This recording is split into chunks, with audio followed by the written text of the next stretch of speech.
Okay, how we doing? I'm watching. Oh, Bruce Lee, Fists of Fury. Fists. I already saw a fist. I didn't know there was a fist and then a fists. So I'm on the fists. I can't believe how much nudity are in these freaking movies. I didn't remember that when I was a kid. I think I got the censored version.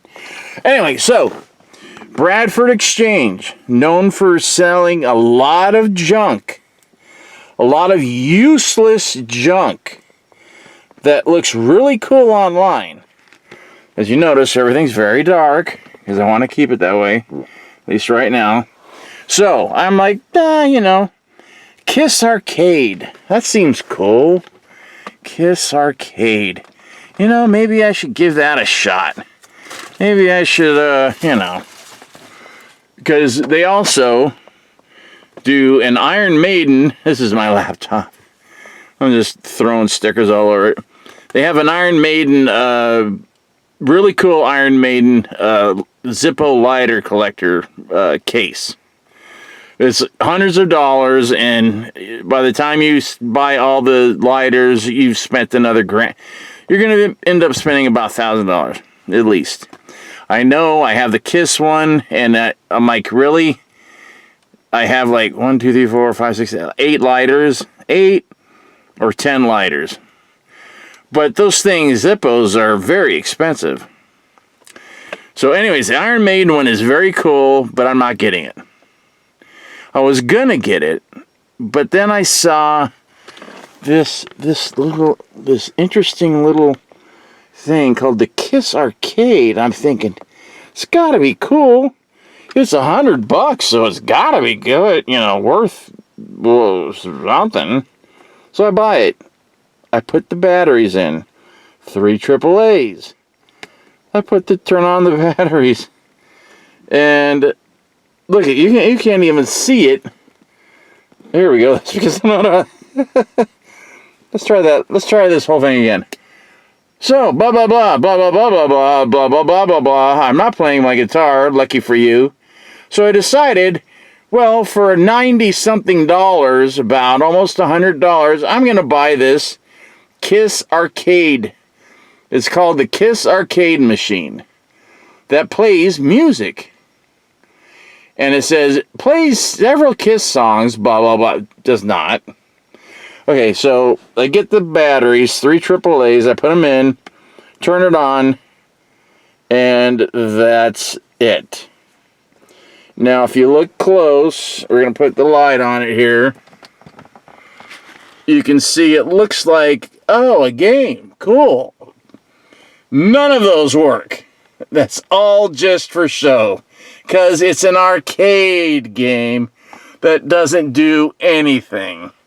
And that doesn't move or do anything. And you can touch it. Here, touch it. Like, oh, come on. I should do a song program. No. And it is made really cheap. I mean, I'm just thinking, oh, here we go. I'm getting ripped off just like I did. So on the side, there's a cool Gene picture. And it's not just a sticker. I don't know how they did it, but it's not paint either. It's some kind of thing. I don't know how they did it. That's the back. Nothing. The front is made to look like it, more buttons, the change compartment. You put in your quarter, and then you play the game that does not do anything. It just has the same old crap. Kiss Army. There's the, solo album pictures, Destroyer. So you're thinking, you see this online, and it looks really different. And see, so this is in the dark. So what lights up is that and that.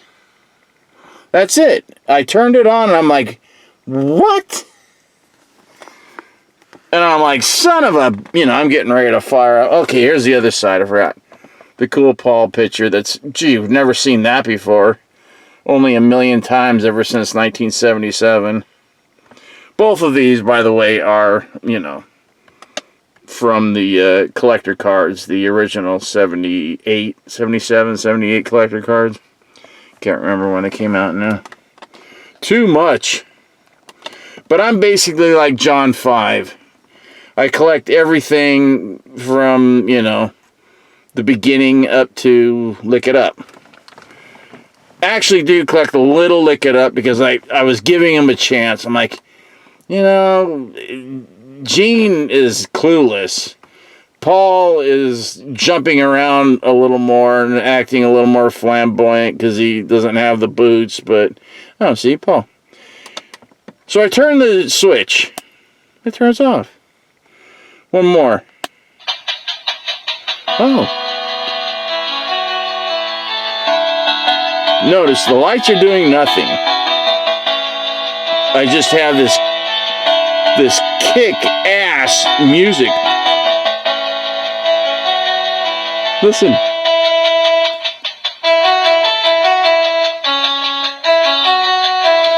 And this is how big it is. When you look at it in the catalog, it looks like, like a mini arcade machine. It doesn't look like it's a handheld one for $100.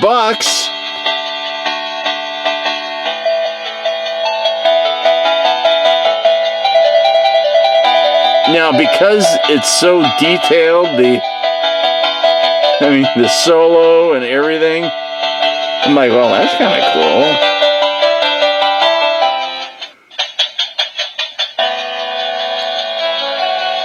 All night, I party every day, I wanna rock and roll all night, party every day, rock and roll all night, and party every day, I wanna rock and roll all night, and party every day.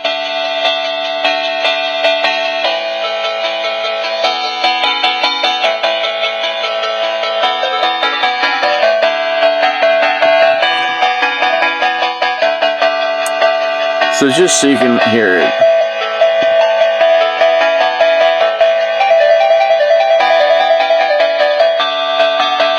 Then I realized, holy crap, it doesn't play Kiss songs, it plays Kiss song. There it is, starting over. I'm like, no. So because it said plays Kiss songs. Not the plain, stupid, damn song that they always... So I'm touching buttons. None of them do anything, of course. These don't do anything, of course. The screen doesn't do anything. Nothing, nothing, nothing. I'm looking for the speaker. And there it is.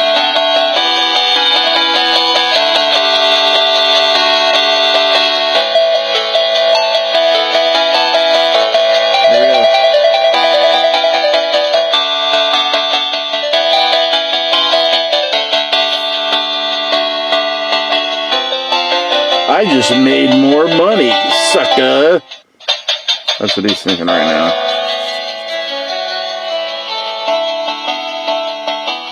Okay. $40, like $45, I go, okay. I can put this on top of my, no, there's too much junk on top of the pinball machine. I can put it somewhere.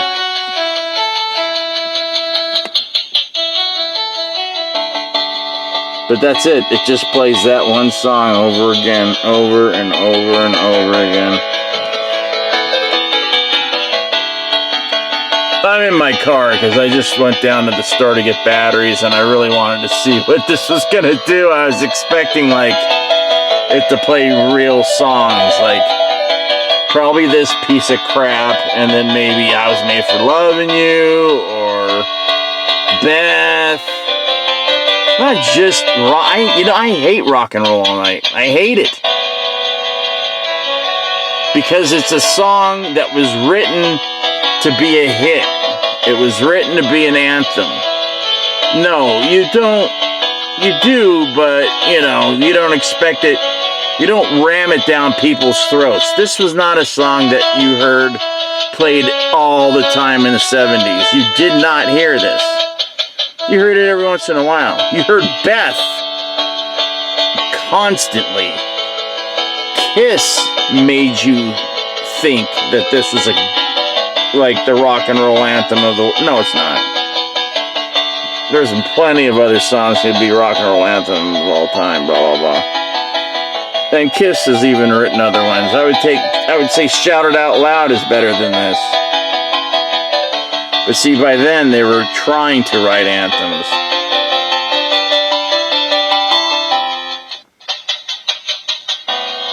But there it is. $100. Oh, there we go. There's some more decorative bull crap.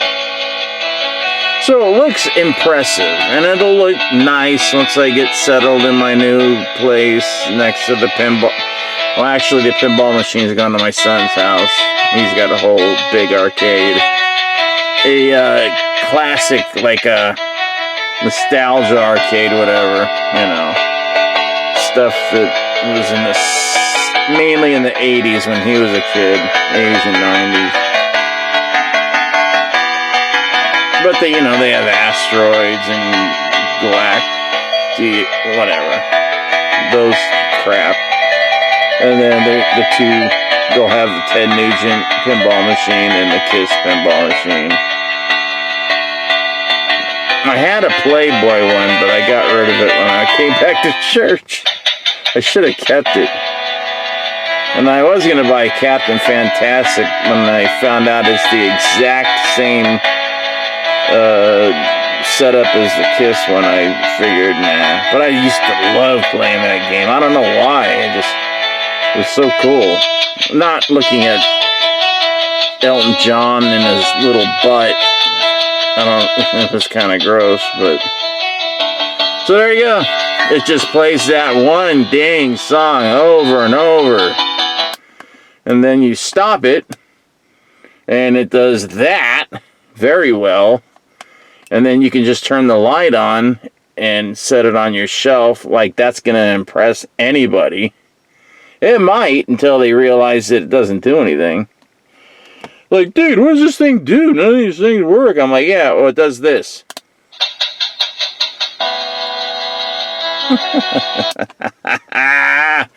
Guess who the sucker is?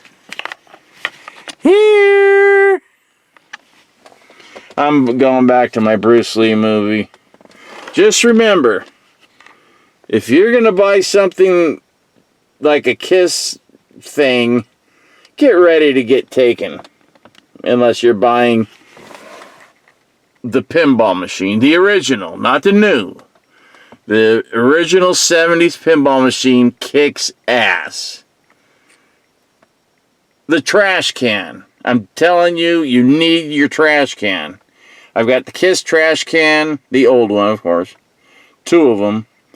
I got Planet of the Apes. I've got Jaws. I was kind of crazy about all that stuff. What's the other thing you need? The things I always said I need. Well, I've got the radio, so the AM radio. It's because I worked at a record store, so I was able to get all that stuff for, like, price. And then when I found out where the headquarters was, I was able to drive out there with my mom and just buy it. And one time, me and my friend Gary went there, and we saw a big black limo, and we're thinking, no way. Because we thought the whole band would be in there, because, you know, you figured it's Kiss, and you're 13 or whatever we were. I think I was 13 or 14, Gary was like 12. And we figured they just traveled together because they're a band and they love each other and they just do everything together. No, it's Gene with his big, you know, $sign platform boots that he bought in 75. And it's now late 77, early 78. And the Kiss Army headquarters and warehouse was in Woodland Hills, which is not far from here, like a 25-minute ride. So I just went out there, walked in and said, you know, I ordered the merchandise for Michelle's Records. And then sometimes I work at Turning Point. Mainly Michelle's, they knew me from. And they're like, oh, yeah, Michelle's in Burbank on the mall. I'm like, yep. I'm Michael Skews. Oh, I thought you're much younger. Yeah. They gave me a lot of responsibility. It was a black family. Yes, black. I'm not going to call them anything else. And they really did well. They owned a couple of buildings, big buildings, like, office buildings, not huge office buildings, like 20-room office buildings. In Burbank, a warehouse, a record store, realty. They did everything, and they taught their daughter to do that. They sent her to college, and she was really cute. She just had a ton of freckles. Really cute, though. That was what was like, what's up with this? Because they were black, but she was like mulatto. I'm like, what's the story? What did she do? Sleep with the milkman? Who knows? There's sometimes they just come out, it comes out if it's in the line. So, I never could figure that out, but she was cool. They were all cool, and they gave me a lot of chances and let me run the store. And when I told them I really, got this job so I could get Kiss merchandise. And then, get it for everybody at school. Like, dude, make sure they get this belt buckle and this necklace and this, and the radios and this tape and this, everything. So they said you can order it only if you're sure they're going to sell. I said yes. And if the idiot that asked me to buy it didn't, I had to buy it. But I was buying it at cost, so it was no big deal. I got a lot of stuff. So there you go. I'm just saying, Bradford Exchange, if you ever see this Kiss arcade thing and you're like, dude, that's cool, and it's only like 90-something bucks or whatever it was. No, you'll get it and go, what the hell? I've been ripped off again by Kiss.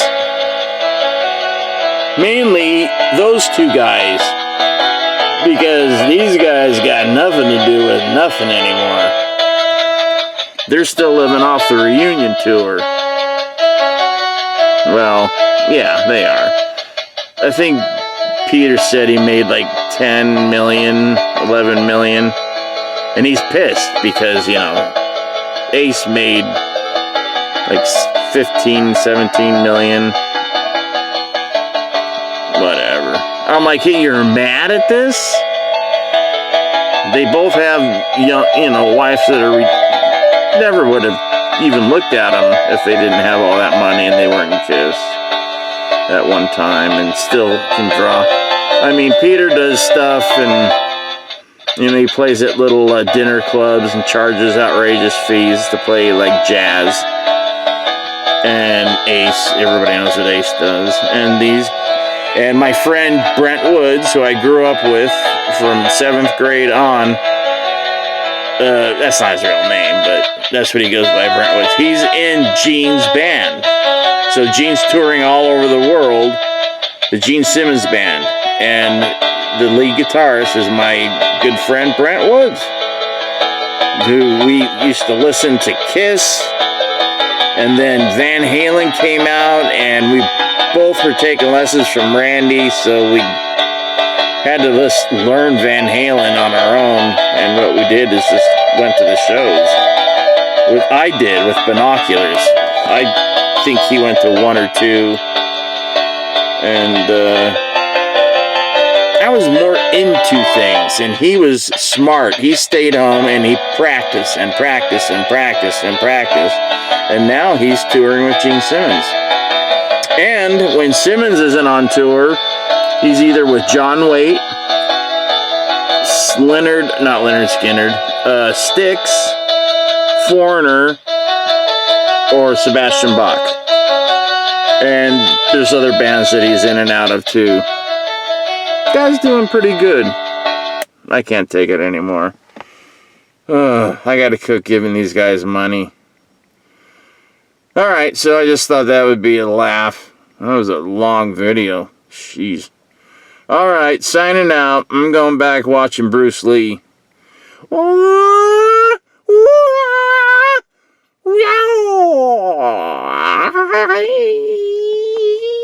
Right here, you tell them they're getting ready to get their butt kicked. He's looking like, uh-oh, this guy's going to kick my butt. And he will. You know it. Where is Bruce, though? Look at, see, I'm trying to stop it at a good...